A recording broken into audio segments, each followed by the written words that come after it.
Okay, hello everybody. Welcome back for another episode of the Extra Innings episode for our July qualifier. My name is Luke. I am your ARL program director, but also your host for this evening. I'm kind of solo today. My fellow hosts have left me. So I'm going to do my best to take us through what went down this weekend. And we have a special guest as well. As always, we are grabbing someone from the winning alliance to talk to.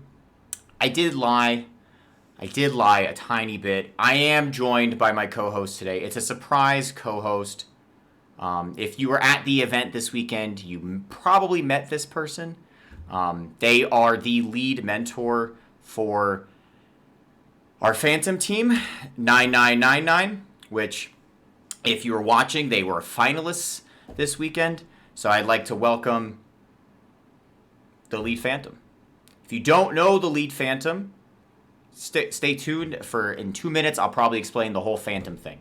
So welcome everyone. As always, we are the Arizona Robotics League. We are a off-season series of FRC events in Arizona.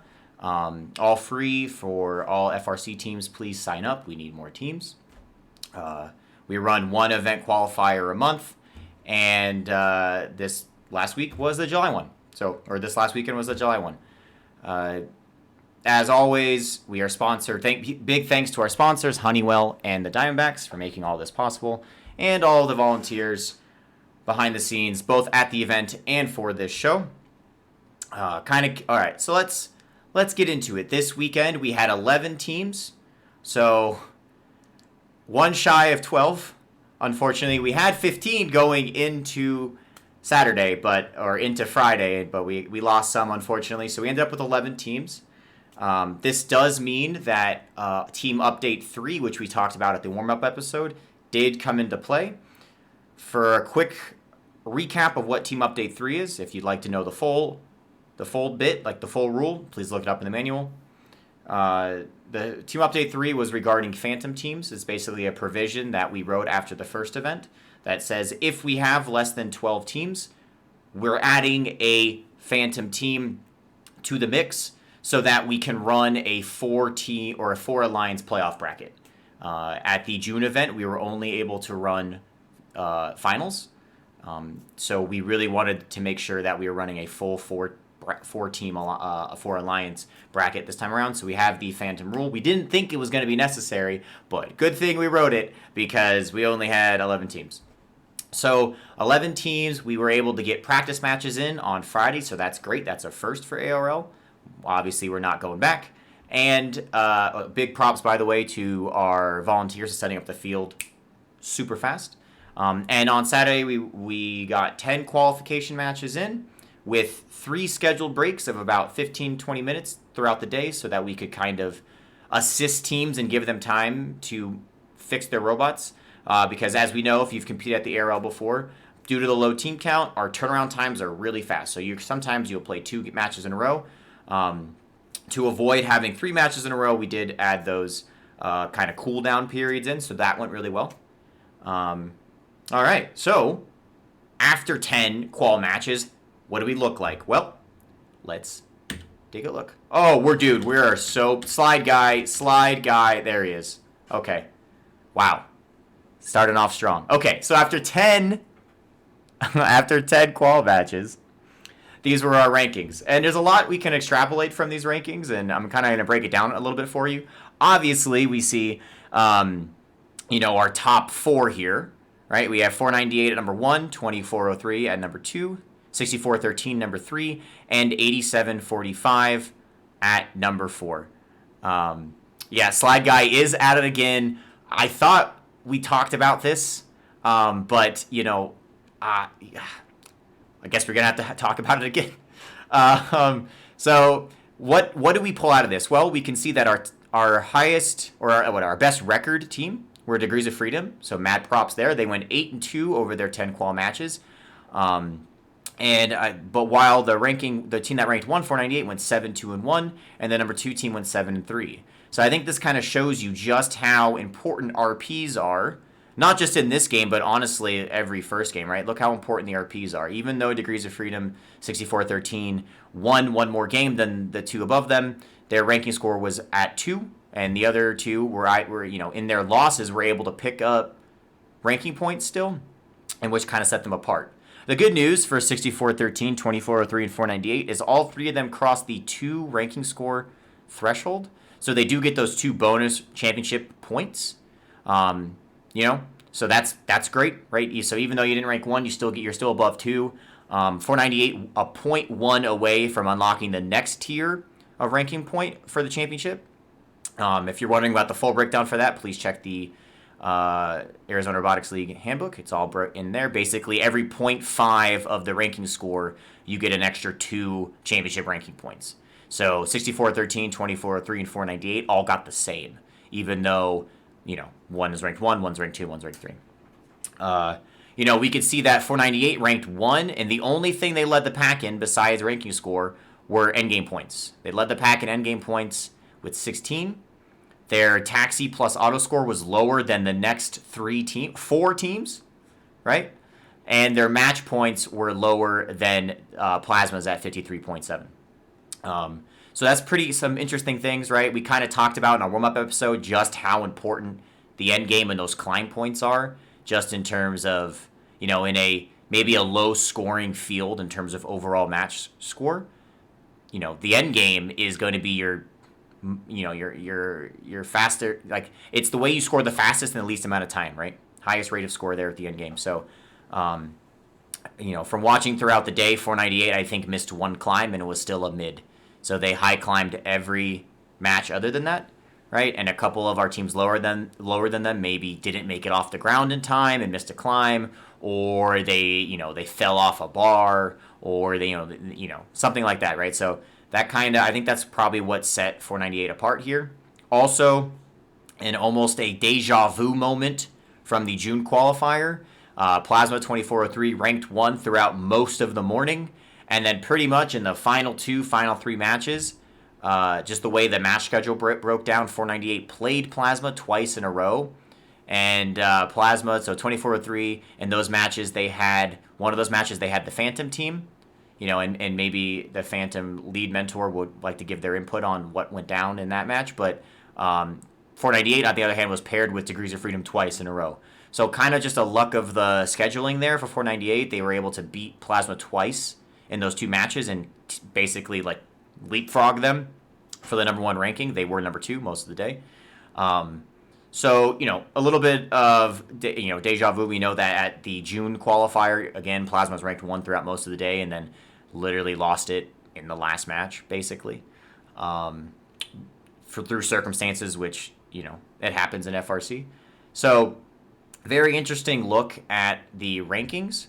So then we go right into our alliance selections. If you're wondering how it broke down or wanted to compare our predictions from the warm-up episode, Alex and mine's predictions, it's a little hard to compare those predictions because 4 or 5 of the teams didn't end up having to pull out. But I will say that, and Alex isn't here to pat himself on the back, Alex said that 498 would pick 2403, I believe. Or at least they would rank 1. So you got that right. I didn't have 498 ranking 1, but here they are. So 498 ranked 1. With their first selection, they picked 2403. The second seed Alliance captain, Degrees of Freedom. Alliance captaining the second seed for the second event in a row. But 498 captaining the 1 seed for the second event in a row. Picks 6479, the Aztecs, at their first pick. 8745, our rookie team at the event. Ranked 3, and they pick up 3944, the All Knights, with their first pick. And then 9985, which you maybe better know as 9403, Plasma Robotics, second robot at the event. They ranked 4 and select 8848, the Blue Crew, with their first pick. Back up the draft, the 4-seed Alliance takes 2662, Robo Crew. The 3 Alliance took 7755, and the 2-seed Alliance, and this was maybe the most interesting part of the Alliance selection that we had, and we'll probably discuss it a little bit more later with our guest, but the number 2 Alliance elected to take Team 9999, the Phantom team, over the remaining robot in the field, and the number 1 team then picks up 2-4-4-9 with the final pick. To dive a little bit more into the Phantom team, what that means is that a lot of our qual matches and in these elimination matches, you are down a robot. In our qualification matches, it gave you 12 points automatically to your score, okay? And it gave you a mid-climb. So you were able to get that climb RP during qualifications with the Phantom robot. In eliminations, the point value that the Phantom robot was giving you was reduced from 12 to 8. So, and so basically it became a trade-off, right? And you kind of talked with your alliance partner about what your team was maybe needing. And my guess is the number 2 seed kind of looked at their matchup that might happen in the finals against the 1 seed and maybe thought that they were outgunned a little bit. They couldn't score as many points and they needed every point they could get, so they would take 9-9-9-9, right?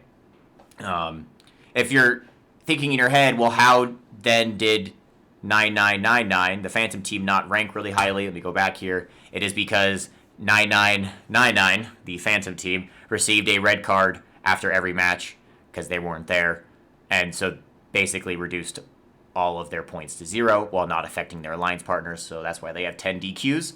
10 out of 10. Very good. Alrighty. So then we have our playoffs, right? So the first semifinal bracket matchup was the number 1 seed versus the number 4 seed. The number 4 seed captain, Plasma Robotics 2, has a mid-climb and was just a defense robot. 8848 did shoot high at the event, but did struggle a little bit with their mid-climb. And 2662 also shot a little bit low, and I think had a mid-climb for a bit, but not super consistent. And they matched up against the number 1 seeded alliance, right, with 498 shooting high, Plasma shooting high, 2 high climbs, consistent, and Plasma had the traversal in the back pocket. Okay, so I believe this clip is going to play. All right, so semifinal matchup number 1. I mean, it was pretty clear the Blue Alliance is just a little bit outmatched here. Really out of auto. The Red Alliance had the victory, and not to mention their 2 high climbs just by itself really secured that. Right, I think Blue maybe got beat by a good 30 or 40 points both times, but it was valiant effort, right? When your captain's a defense robot and the only climber left on the board when you're going back up the draft is a low-scoring robot, it's hard to put up but they do climb mid, it's hard to put up enough points to kind of match up with the number 1 seed. So the number 4 seed does get dropped in the semis. On the other side of the bracket, we actually have a really interesting matchup. Right, between the number 3 and the number 2. What was really cool about the Red Alliance is that both Degrees of Freedom and 6479 had 2-ball autos. So they could actually get they could amass quite a good number of points just out of auto. Right, and you add in the +8 from 9999. Right, they were almost leagues ahead of the Blue Alliance just out of auto, but one thing the Blue Alliance had that the Red Alliance didn't have was another robot to play defense.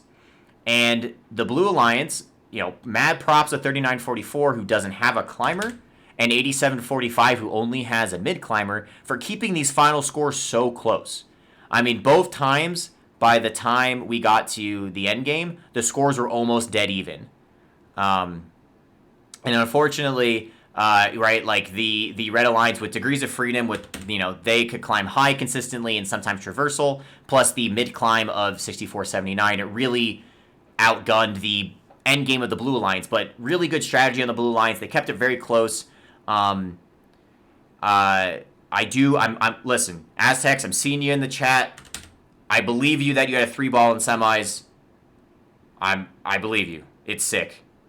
If it only worked once, it worked once, and that's all. You just take the video clip from there, and then you keep it forever, which is great, right? So the number 2 alliance actually builds a really big alliance, right? If they have that 3-ball that they can go to, and they have a 2-ball from Degrees of Freedom, that's that's 5 balls, right? So that's a huge lead they can amass in auto. And if they did hit that in semis, it's actually bigger props to the Blue Alliance for getting the score back that close in teleop, right? And then the Red Alliance able to pull away through climbs. Alrighty, now the Blue Alliance outgunned a little bit in the end game, gets dropped by the 2 seeds. So now we go to finals. Finals 1. We kind of see the Blue Alliance. Oh, we're not going to play, huh? There it goes. You see the Blue Alliance, I believe, try to go double O here. And then right at the end of the game, kind of switch up to try to block out 498 is what we're seeing in this clip. I clipped it. I clipped this specific part because I was really impressed. We'll get there with the strategy change by the Blue Alliance to kind of play defense on specifically 498. In this first matchup, with the 2 offense, 1 defense of the Red Alliance versus just the 2 offense of the Blue, it was we saw very quickly that the Red Alliance kind of pulled away a lead, and then with their added climbs, it really created a large score. Also, you'll notice that Degrees of Freedom is, I believe that they had a little bit of malfunction this match and lost connection, or something happened on the other side of the field. So they were not able to make it back for their climb. So that's why the score here is probably so lopsided, right? You lose one of your high goal shooters and your high or traversal climber.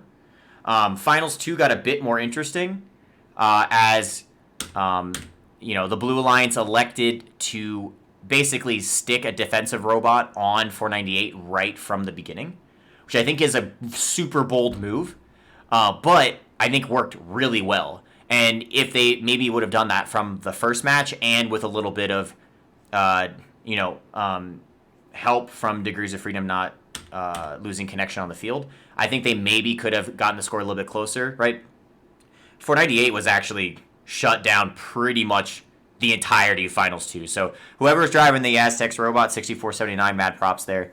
498's robot really didn't score a whole lot in that Finals. Definitely, my unbiased opinion, carried pretty hard in Finals 2 by the Plasma robot. But that's the danger of having, the Phantom robot on part of your alliance, is that you just don't have a dedicated defense robot. So if you're playing one-on-one against 498, it does leave Plasma open to just run up the score, and they did have the highest match points, coming out of qualification. So they were scoring the most in the high goal.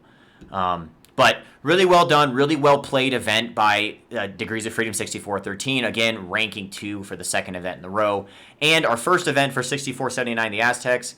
I watched both. I watched a lot of the regionals. I think both the regionals they went to this year, actually really big improvements from their regionals.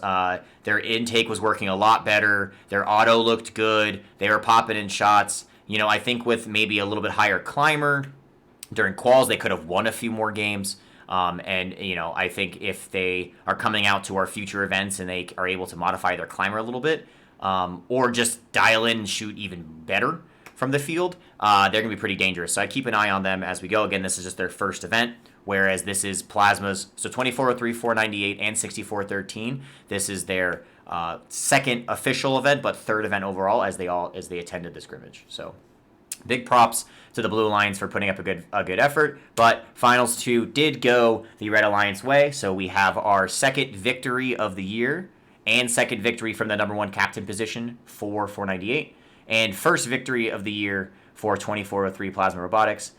They lost in the finals of the previous event. 2449 out of orbit at their first event picks up the victory as well. The number of championship points you do receive from the third position on the winning alliance isn't is obviously not as many, but does feel nice to bring home the dub, and it does feel nice to hand the award to a real robot and not Team 9999. No offense, lead Phantom. I know you're listening. Okie dokie. So shoot back to me here. Hello, I'm back.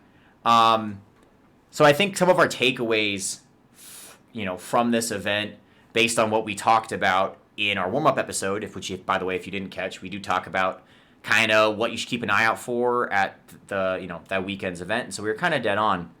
One of the things we talked about was, were we going to see an alliance composition of just one traversal and a high climber versus 2 traversal robots again, right? So that's what won ARL, the June qualifier. So I thought we would see the same, and so did Alex, and we did end up seeing the same, right?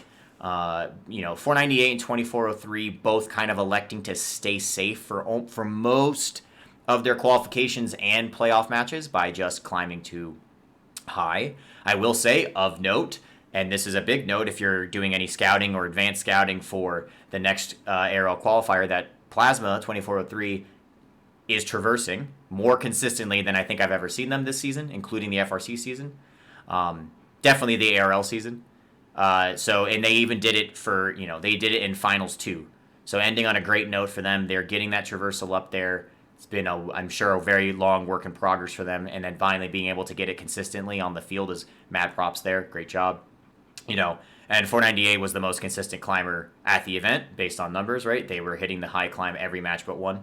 So, out of their 14 matches, they hit 13. So, the climbing in this is very important, and just the way the rankings broke down, maybe if Plasma or Degrees of Freedom, our two traversal robots at the event, had ranked 1, they would have maybe gone for a double traversal strat. But to set that up for both of them, it means starting to climb at 35, maybe even 40 seconds. And I think even if those two had teamed up, we would have still seen a traversal and a high climb, just because you get to keep shooting for 15 more seconds.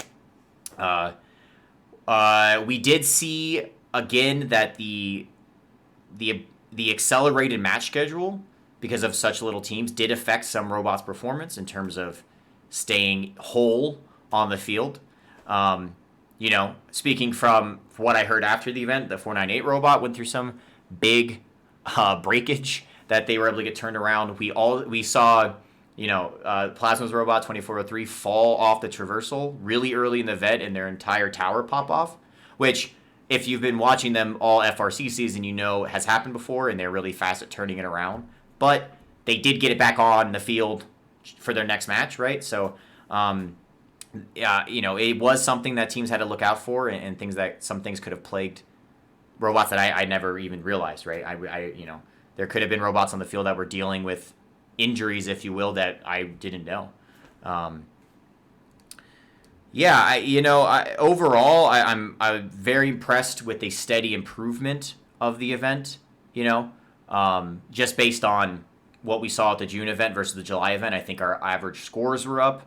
I think the autonomouses look better. I think we're climbing more consistently. We were down a couple traversals at this event, but the robots that this was their third event, basically, they looked like it was their third event. So that's awesome, right? The 4 alliances in playoffs did change the meta a little bit, right? We, instead of having kind of really stacked triple offense alliances, we had 2 offense and 1 defense for most of the alliances. The number 4 alliance actually had 2 defense sometimes and 1 offense. But I think we'll see that, going forward, right? As long as we're fielding 12 teams, which we will do every time from now on, I think we will see the 2 offense, 1 defense approach. Because as a lower seeded team, it's really hard to make up, as the number 2 seed found out, it's really hard to make up that point value if you're not slowing down the number 1 seed at all. So, you definitely want a defender, even if they don't move it, they don't taxi, and even if they don't climb, the points you gain by slowing down the other team is worth it. Because if you don't have that, then one of your offensive robots has to go do that. Or you're just betting on one of the offensive robots or 2 of the offensive robots on the higher seed just not working out of, just for nothing. So I would take the Sherbet of defensive robot. So there are a few developing storylines I really want to dive into, for our next, the August qualifier. I think there's some really interesting things starting to happen here and starting to form, and we're going to get that. But first, we have our special guest for today. We have the operator from this weekend's number 1 ranked team and winner, 498. So, hello, Julian. Thank you for joining us. How are you? Good. How are you? Doing okay. I talked for a lot there. The Phantom Mentor really didn't jump in at any point and kind of give me any reprieve. So, but I'm doing great. I'm excited to talk about your experience, right? Yeah, me too. I am a 498 mentor, but I wasn't with the team at this event, so I don't actually know kind of any of the decision making that went on, which is great. I'm excited to learn more about it Yeah. and share. I mean, this is the second event in a row that 498 has ranked number one and won the event, so I'm excited to hear kind of your secret sauce. Both events I wasn't helping at all, so maybe that's the secret sauce. I don't know. Um, but why don't you start with introducing yourself and what Yeah, you do on the team? my name is Julian, and I'm on Team 498. As you know, I usually am the driver, but this time I was the operator. So this was so this was your first time at operating. So what was that experience like? Um, it was a lot less stressful than being driver because I feel like more of the weight of, or I guess the weight of driving is heavier than of operating because you're not really making any major decisions of where to go or which cargo to pick up. You're more of just following the driver instead, and so I feel like it is a lot easier to operate. Interesting, interesting. Yeah, um, yeah, I think I can agree. I mean, I was a driver when I was in high school, and I think the difference from being on operator to being the lead driver, certainly the pressure is a little bit less. I mean, overall you are still representing your team on the field, and there's some Of pressure course. there, and at least in the 498's robot's case, you have a lot of pressure, but it's in one exact instance. So can you tell me about what, as the operator on 498, you're responsible for? Yeah, so as the operator, I mostly do the shooting and climbing. Wow. Okay. So you have a lot of pressure in that high climb, which you guys were really Yes. consistent at. Yeah. So it sounds like you guys did it. Yeah. I mean, I know because I was watching, but you guys did a really good job at Yeah, high I climb got this used to weekend. it pretty quickly. Definitely, and I've been watching this robot from behind the glass all season. Definitely the best end game performance I've seen. I mean, climbing high 13 out of 14 times as Yeah. our highest percentage for climbing high. So really, really great job. Mad props there. Um, what would you think your biggest takeaway from the event was? Like, what did you enjoy the most? What? I enjoyed being able to operate the robot, first of all. Also, being able to just see how teams work because the ARL, it's more of, since there are less teams, it's more of a close knit community almost because you get to talk to more teams. If you need something, then you're mostly going to the same team or the same teams, I Mm-hmm. guess, and Mm-hmm. so you're not having to worry about all of these other teams. You're only have to worrying about you. You're only having to worry about 11 other teams other Sure. than yourself. So I feel like it's a lot easier to interact with and get to know other team. Awesome. Awesome. Well, yeah, I couldn't agree more. I mean, speaking of the same teams, 498 went to three regionals with this team this year, Yeah. and then the ARL scrimmage and ARL event number one. And finally, in the July event, 498 and Plasma 2403 were able to team up in eliminations. Can you talk to me about how that went and how that was? Yeah, I feel like it was really nice being able to work with Plasma and really all the other robots too. What went into your alliance selection thoughts for picking Plasma?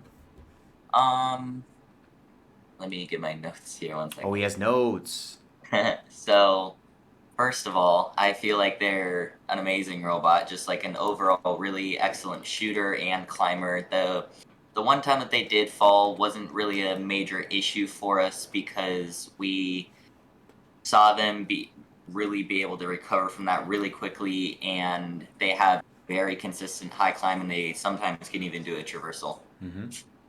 Yeah, definitely. Right. I think I alluded to it earlier, but we saw that tower problem kind of pop off the plasma robot a couple times this year, but Yeah, and every time you're like, oh my gosh, I can't believe it. But right, so we know better than most that it's actually really not a big deal, and they get it right, kind of buttoned up and back on the field, you know, in no time. So that's awesome. What about your playoff run? You went 4-0 in playoffs. Didn't really seem to have too much trouble. Can you talk to us about maybe the strategy you guys employed in playoffs, right, as the number yeah, one of seed? course. So most of the time, as you showed earlier, we were almost purposefully getting kind of shut down by the Aztecs, and they did do a really good job at doing that. But our main strategy was to basically split up 498 and Plasma. And so that way we can sort of take the defense to the other side of the field and just leave our main shooter robot, which could be either of us, to just score as many cargo as possible and just rack up those points. Yeah, yeah. I mean, it definitely worked, right? I think Yeah. as the number one seed, you guys looked at it in the correct way, and I'm sure Plasma know this, right? Because they've been grinding in the limbs all season. But probably the worst thing you can do is stay next to each other, right? Right. Take your two highest scoring shooters and you stick them right next to each other. Then one defense robot could really ruin everyone's day, right? Even Right. by just Right. playing defense on one team, you can slow down the cycle time of your teammate, and then suddenly you're, right. It's kind of like madness, right? And creating Yeah. chaos. So I think you guys did the right thing, right? And for most of the finals, the 498 robot went to the other side of the field, right? So not Yeah. just saying, okay, like we'll take the defense, but we'll take the defense to a part of the field where we can't see as well, right? Exactly. And right, so we basically kind of almost throwing up the white flag in that we're going to score way less. We're already admitting we're going to score way less. Yeah. Um, and you're right. You guys were shut down pretty much by the Yeah. Aztecs in finals, right? I Yeah. mean, it was one match where you guys barely got back to climb in Yeah. time, but what that did was it allowed Plasma to kind of just hungry hippos over there on your own side of the field, never cross the field really to the other side, right, and just pop shots in continually until the end game. And what was the end game strategy? So we know that 498 is a high climber, right, very consistent, but 2403 they have a traversal, but for every match except the finals two, they were just climbing. They were just climbing high. Yeah, so I feel like they were very consistent with a high climb and sometimes even could get a traversal if they really wanted to or really tried or went early enough, I guess. But our main endgame strategy was to just, at the very start of endgame, at 30 seconds left, we both would just go try to climb high, and that's really just to make sure that we get those high climbs because we are definitely able to get a high climb in less than 30 seconds, but just to make sure and just to be safe, we wanted to go at 30 seconds. Yeah, I mean that makes sense, um, right? And we kind of talked about earlier just how important Right. those climbs are, right? Those Exactly. high, not even the high climbs, just climbing in general. So you guys going Right. at 30 seconds kind of locks in those bonus points for you. You know that just by looking at the alliance makeup of the other teams, that there aren't two other high climbers on any alliance. So just if you guys both high climbs, every time you're winning the end game point spread. Like you're winning, Right. not the whole match, but you're winning the end game. Of Um, course, yeah. and they're specifically finals two when Aztecs did such a good job of slowing you down. If you didn't try to get back at 30 seconds, if you would have waited or tried to cycle one more, right, Yeah. you wouldn't have gotten back in time. So I think Right. that idea is really good, and I think teams, just based on what we've seen now in two ARLs, I think teams can maybe adapt kind of that. Look at the number one seeded alliance from this season or from this event, and look at how both those teams, 498 and 2403, approached qualification. Both of them pretty much had the hard and fast rule of at 35 seconds or even 30 seconds, we're going to climb every time. You know, Yeah. at least with the current makeup of our field, those high climbs are so important. They're so important for rankings. It's not worth popping in two more shots and not getting off the ground in time. Um, so yeah, great, and obviously it worked, right? So taking home your second victory there, you guys are locked in. So now you've competed at two events. You're qualified for the ARL Championship in November with that robot. That's awesome. All right. Well, speaking of defense, I just really quick, I want to get your opinion. We got the Phantom lead, co-host in the background here. How was it playing defense against the Phantom robot? What are your thoughts there? Were you surprised? Yeah, honestly, a little bit surprised. My team did not think that the second seed, second pick was going to be the Phantom team. We really thought that we were going to be with them, to be able to play with them, but it was very shocking that we weren't playing with them, and it does feel nice to have an extra a robot on our alliance, even if it is just a defender. We, like you said, don't really need 3 shooters. If we have 2 and then 1 defender, then that's perfect. And so we were able to get that 1 defender, and having I feel like having a Phantom team on the opposing alliance allows you to only be up against 2 robots, and since the Phantom team only had 8 points, I feel like it was nicer to be against 8 points instead of an entirely other defense robot on us. Yeah, it completely changes. I agree, right? It completely Yeah. changes how you match strategy, right? Probably in your pregame circle, you're looking at it and you're saying, well, there's only 2 of them, so probably no defenders, right? So, Right. and then when the Aztecs come and play defense on you, you're very surprised. Which again, Yeah. that's why I said earlier, mad props to that. Mad props to that alliance for taking that very bold move, right? Yeah. Clearly, you got your alliance number 1 seed wasn't expecting it at all, right? Yeah. But it was a trade off, right? And so it kind of caught your alliance in 498 a little bit by surprise, but that choice, but doesn't necessarily mean it was the wrong choice.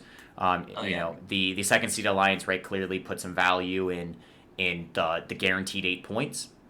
And if you look at it, the second seed in ARL the June qualifier lost finals 2 by 1 point. So if they're looking at it like that, maybe they did need the 8 points, right? So it's very interesting. Hopefully, fingers crossed, I'm looking at all of you teams that are watching. More people sign up for the August event, so we never ever have to see the Phantom team again. No offense, Phantom Lead Mentor. We would like to not see 9999 again. All right, Julian. Well, I'll let you go. But any final thoughts on ARL as a whole? Yeah, just a few things. First of all, I would like to say that I really had a lot of fun with it. Second, hmm, I feel like it was really a great experience overall, and I feel like I really got to use a lot of valuable resources there, and I feel like it was really awesome to get to try new things out.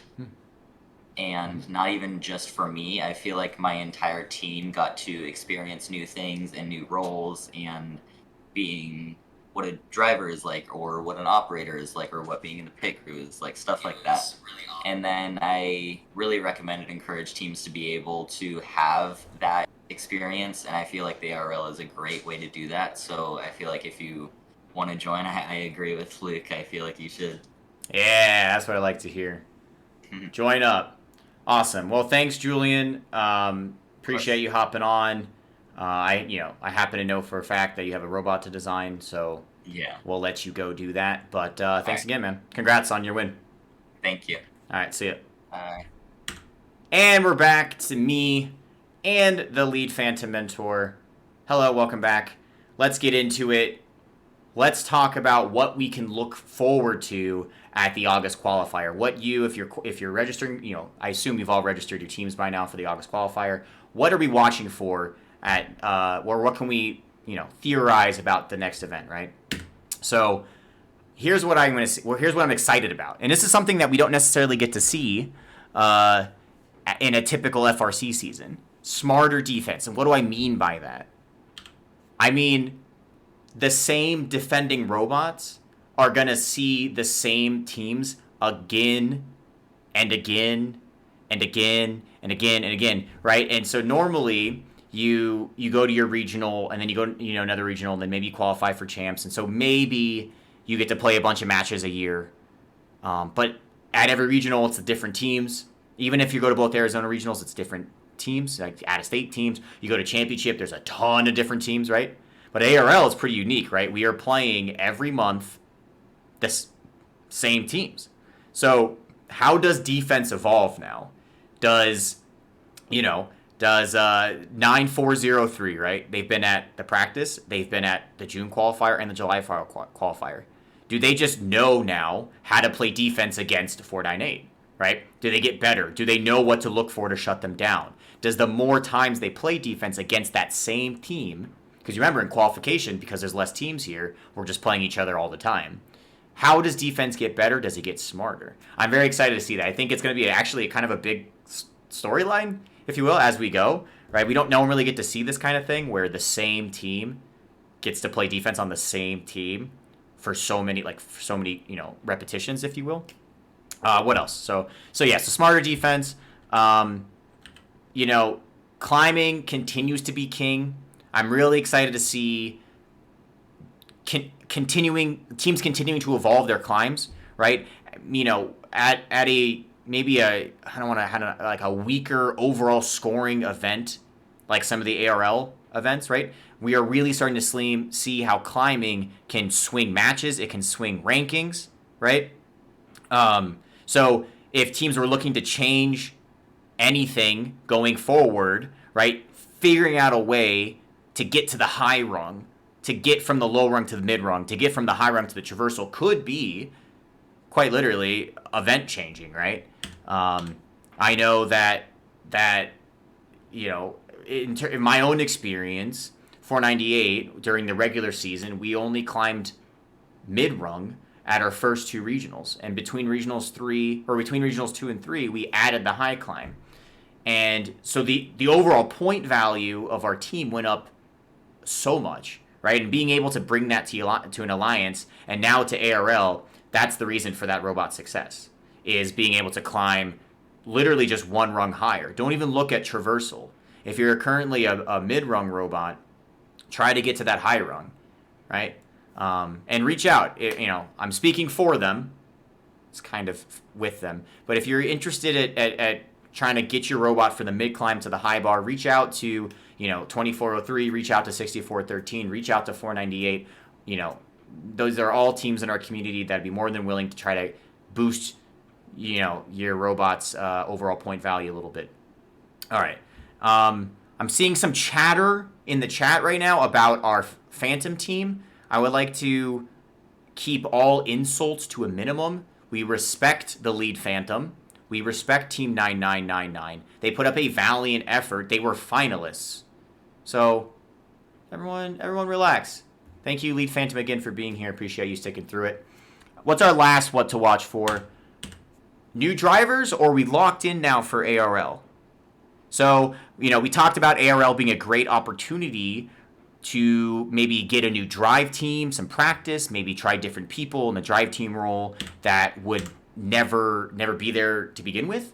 But now that we're a couple events in for some teams, are we going to see a drive team locked in? Are we going to see that same drive team now get 15 repetitions, 20 more repetitions, 30 more repetitions, so that maybe by the time we're at the October event or the Arizona First State Championship or the championship event in November, are we locking in our drive teams now, right? So that robots that maybe you think didn't perform super well, maybe they had a new driver, maybe they had a new driver this last time, and every time they're going to keep that new driver and they're going to get better and better. So that's something to keep in mind, right? And maybe when you go to an ARL event, on practice day or early in the day on Saturday, you might want to ask your pit partner or the other teams around. Like Julian said, there's only 11 of them or 12 of them, right? If you look at the last event, just ask them. Are you guys running the same drive team? It's kind of interesting. I'd like to know. I should start asking, I guess. All right. So those are my 3 what to watch fors. We are nearing the end of our show. We got a couple things I wanted to talk about real quick, and they're all kind of plugs, kind of. So, wait a minute. Yeah, I had you guys. We got our rankings to go. So without further ado, let's look at our updated ARL Championship rankings. We had a handful of robots competing in their second event, which means we have a handful of locked-in qualified teams, right? So, boom. Wait, it didn't go. Oh, no. There it goes. Slide guy, classic. All right, these are our ARL Championship standings as of the end of the July qualifier. You'll notice 9999 is not on this list. Unfortunately, they do not qualify for ranking points or championship points. The teams that have an asterisk next to their number are locked in now. They are qualified for the November championship. As a reminder, you have to compete in 2 events to qualify for the November championship. At the top of the standings, maybe kind of obvious because they've now won 2 events as the 1 seed, is 498. Right behind them with their first ARL event win this past weekend, 2403. captaining the numbers 2 seed to 2 finalist appearances. We have the number 3 in the ARL championship standings, 64-13. And competing again in elims this time around, 88-48 Blue Crew round out the top 4. All 4 of those are qualified. The Bid Buckets, if you remember, 41-83, they won our June event. They are sitting at 46 on the table, and they have yet to compete in a second event. And 9403 are also qualified with 39 points. And rounding out the top 8, 2449 with 34 and 6479 the Aztecs with 33. They have also only competed in one event. I'm pretty interested to see how this shapes out, right? Remember that your top 2 highest scoring events count toward your ARL championship standings. So, 498 could win 3 more events. They won't, but they could win 3 more events. But if they don't score higher at those events than the 2 they've already competed at, their score is not going to change, right? And same thing for Plasma, 2403 and 6413. So if you're one of these teams in the top 4 and you're looking at how do we gain more points, well, it's kind of simple. You just have to do better than what you've done at a previous event. So that might mean instead of having a between 2 and 2.5 ranking score, you have above a 2.5 ranking score. And you're captaining the number 1 seed, or you're captaining the 2 seed, and you're winning the event, right? There's a bunch of different ways you could have your point total come out to being above what you've done before. So good luck to all our teams here, and right, we have our top 4 locked in. I'm looking forward to seeing if anyone can overtake them. To overtake 498, 2403, 6413, 8848. I think we're going to see some of that, and I'm interested to see what are kind of the number 1, number 2 battles we have going into our final events. Okay, the final rank or the rankings here will be posted in the Discord pretty much right now.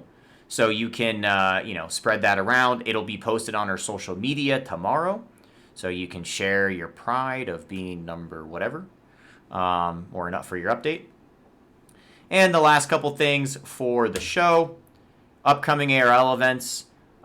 We have another warm-up episode coming August 24th, right? And that's the pre-event because our next ARL qualifier is August 26th and 27th. 26th would be the load-in and practice day. That's Friday. And 27th is the one-day competition. As a reminder, you don't have to load in Friday to compete on Saturday. So if you're an out-of-Phoenix team, or you just can't get you can't get a mentor can't get off work to drive the robot over on a Friday, don't let that stop you. Please register. Come on out on Saturday. Load in the morning. Compete. The only thing you're missing is practice matches. So you don't let that deter you. If you're not a city team, you can come in and you don't have to pay for a hotel room. And then, of course, following that qualifier, we have another episode of Extra Innings with another couple special guests. Maybe I'll have my co-host back. We'll see. Maybe I'll just replace my co-host with the lead phantom permanently. It's been kind of nice. No one telling me I'm, I don't know. No one making fun of me. That's kind of nice. All right. And my final plug is we would love your help. We are looking for another Twitch show producer to kind of join our small team here and help us prep content for the Twitch show and make it a little bit better. I know it's a little bit, kindergarten-y, presentation-y looking currently. Believe me, it's not my favorite thing, but we're working on it. So we'd love your help. If you're familiar at all with with graphic design or the Twitch landscape, and you want to kind of join, the team here, the team of 3 volunteers, we'd more than happy to have you. Just reach out to me in the Discord, or reach out to Slide Guy in the Discord, which maybe he doesn't have a Discord, but so just reach out to me. We may be one and the same, couldn't tell you. We're also looking for maybe 1 or 2 people to help us with social media. We would love to be more active on our social medias, especially during the events. Problem we've had is that the two or 3 people who have who are currently running the social media are also volunteering in pretty key volunteer roles. So we're just looking for help in these areas. If you're interested at all, it could be adult or student, doesn't matter. As long as you're interested and you're willing to kind of meet outside, meet during the week a couple times, that would be awesome. Going back once here, we may have a couple special episodes lined up between now and August 24th. I asked at the last during the warm up episode if anyone had any ideas for shows to kind of throw them my way. And shout out to Dan for throwing a great episode idea my way. We cover the top 10 Arizona robots of all time. I'd love to get this episode out for you quickly. I need to do a lot of legwork on it first. I'd love help on it. So if you're interested in being a producer on the show for that kind of content, let me know. I think I kind of got the modern era of FRC part down. It's the before my time bit that I'd love either media if you have it, pictures, whatever, or opinions on that. So we're putting together the episode. That'll be a really great episode. We can get a lot of special guests on for that. Talk about kind of the history of Arizona FRC and where games which robots have had the biggest impact. So that's in the cards. If you have any other ideas, please, like Dan did, reach out and post in the Discord and let me know. We'd love to make it happen. And that's pretty much it. Thank you guys. We went a full 55 minutes today of me just talking with a little help from Julian. No help from the lead Phantom. No words said yet. That's really unfortunate. But thank you all for hanging out with me. If you're watching this on our YouTube, which, by the way, plug our YouTube, should be going live this week with VODs of previous ARL matches and previous Arizona Robotics League Twitch episodes. So if you're watching this on the VOD, please follow our Twitch. If you're watching this on Twitch and you haven't followed yet, please follow. Check us out on the Instagram, on the Twitter device.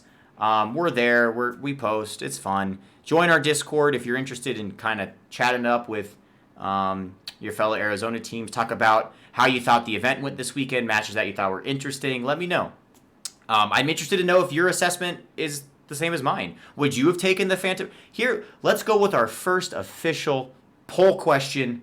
I don't know where you answer it, but let me know in the Discord somewhere. Would you have taken the Phantom robot over the final defending robot? Would you have taken the Phantom robot earlier? Would you have taken the Phantom robot if you were the 4 seed or the 3 seed? I'm really interested to know that. It's been a hot debate. It was a hot debate at the ARL event this past weekend. It's been a hot debate on this episode. I don't even know where I stand, to be honest with you. I love defending. I love defense robots in my heart, so I probably go with the robot that way. But I'm also not the smartest guy, so maybe I'd love to know what your opinion was and what you would do in that situation.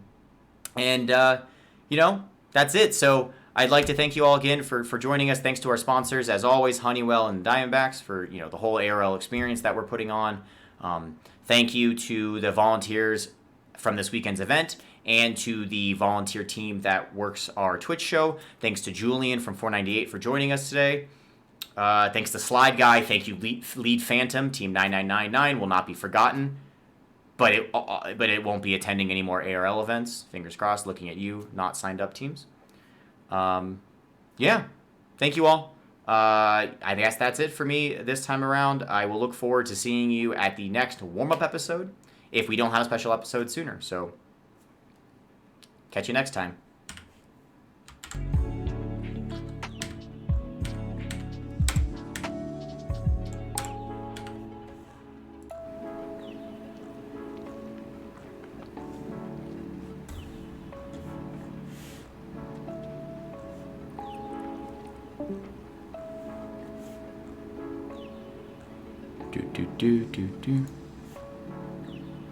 That went well.